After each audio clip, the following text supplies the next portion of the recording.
Hi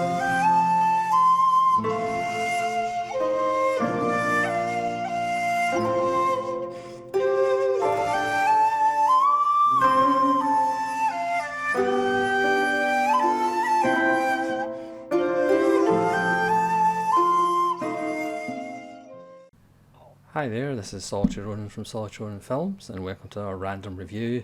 Today we go back to 1967 and Jean-Louis Roy's The Unknown Man of Shandigor. This is from my favourite new boutique label, Deaf Crocodile, and this is Deaf Crocodile Spine number 1. This is a Swiss film. I don't think I've got that many Swiss films. That's the standard Blu-ray cover. And you get a lovely booklet as well.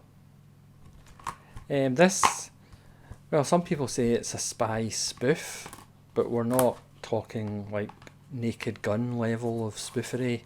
I would say this is more a gentle satire. It is better than any James Bond film, even A View to a Kill, if you can believe that. It's black and white. It has just wonderful locations, sets, production design,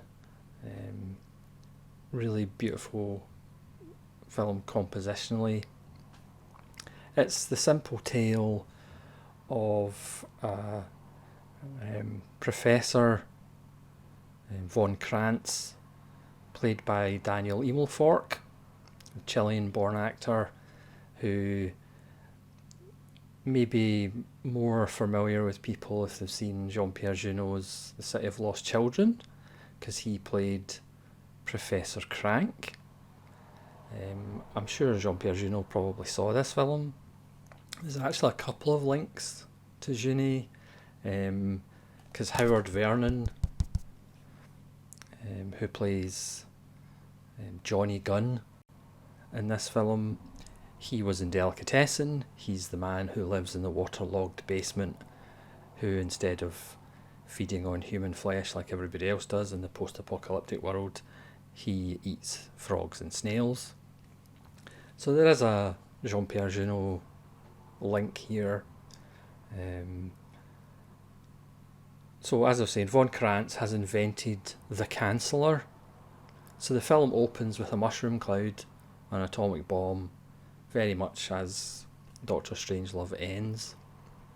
But then the mushroom cloud goes in reverse, because this is von Krantz's Canceller, that can reverse the effects of atomic bombs, or just make them, they go off, but then they can obviously be cancelled. Which means there's no deterrent anymore, which means anybody can do anything if it falls into the wrong hands. So von Krantz resigns because he doesn't want anybody to get their hands on the Canceller. So the Russians are after him, the Americans are after him, and the Baldies are after him. You heard that right. A group of bald men in glasses, all wearing the exact same clothes, headed by Serge Gainsborough, who even gets a song in the middle of the film called Mr. Spy, Bye Bye, which he plays on a Hammond organ during an embalming session. This is all true, by the way.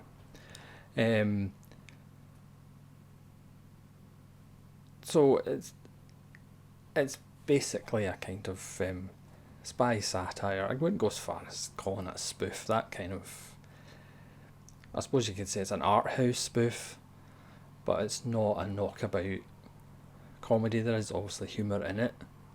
It's more a satire, I would say. Like the American headquarters, wherever this is taking place, is in a bowling alley. The Russian headquarters is just this beautiful building. Again, I'm not actually sure where it was shot. There is a making of documentary, which I haven't actually watched it. But the architecture in some of these locations is just stunning. It is one of the best films I've ever seen for locations and the use of architecture and statues. It's just beautiful.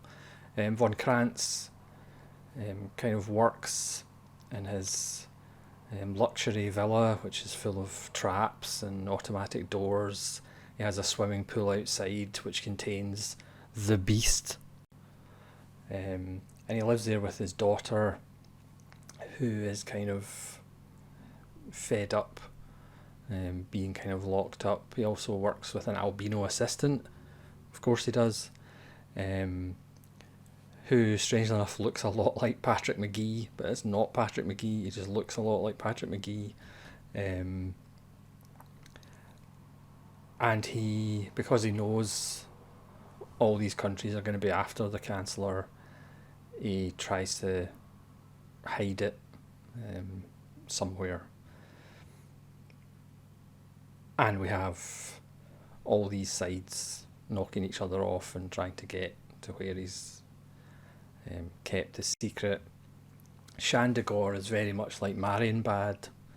It's this place where the Von Krantz family went on holiday one year, and the daughter met this unknown man in Shandigor. And because at one point she's drugged by one of the sides and she mentions deliriously Shandigor, they drop her off in Shandigor and she meets the unknown man again. That's as far as I'm going to go into the plot, which is wonderful. But it's just such an absolute joy. If you're a little bit offbeat like I am, you should absolutely love this. It is. You'll have a wry smile on your face for most of the film, but again, as I've said, and I'll repeat myself as usual, the locations of the film and some of the architecture is just astounding. You can see in the top thumbnail that I've put up, that's actually a real place. I don't know. Shandigor doesn't exist. Again, it's in the characters' minds. There's a wonderful scene when the Baldies are being trained, and they're being trained by this character on a blackboard with lots of drawings like this, and he's teaching them about disguise, and he goes behind one side of the blackboard and comes out either side disguised as people, which is very funny. Obviously Daniel Emelfork is great. He just has one of those very strange looking faces that, again, if you've seen City of the Lost Children, you'll be familiar with. It's just such an absolute joy of a film. And again, if it's Deaf Crocodile is knocking it out the park. I mean, most of the ones that I've seen I've ended up doing reviews of because they're just so good. The one that I've watched that I didn't do a review of, which is Solomon King, which is a self-made blaxploitation film by this Oakland entrepreneur who pretty much just decided to write and direct and star in his own blaxploitation film. I mean, it's a nice, good, solid film, obviously low budget, but again, it's made with such passion, and it is a dream. You know, I'm going to make a film and nobody's going to stop me. But I haven't did a review of that because it's not particularly, special as far as a film's concerned, the way the other Deaf Crocodile releases have been. But there is an extra on that, a 3-part conversation with the guy's wife, which is absolutely fantastic and will probably bring tears to a glass eye. So I would highly recommend picking up Solomon King. It's a fun little blaxploitation, but again, the story behind it is probably more interesting than the film itself.